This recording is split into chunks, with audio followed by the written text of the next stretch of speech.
মানুষের শরীরের নির্গত গামের চোখের পানি দ্বারা সাগর হয়ে যাবে। মানুষ ওই সাগরের মধ্যে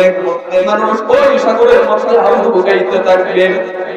শুধু তাই নয়, ওই কিয়ামত দিবসে, ওই প্রতিদান দিবসে সকল নবীরা পর্যন্ত বলতে থাকবে আর নিজের জন্য বলতে থাকবে,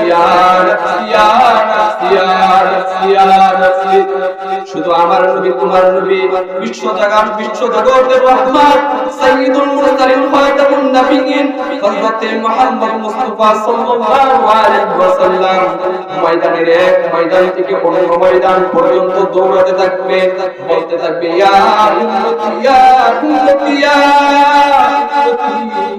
কিসের জন্য বলতে থাকবে? শুধু বলতে থাকবে আর মনের মধ্যে চিন্তা রাখছে, না জানি আমার কোন উম্মতটা জাহান্নামের মধ্যে নিক্ষেপ হয়ে যায়।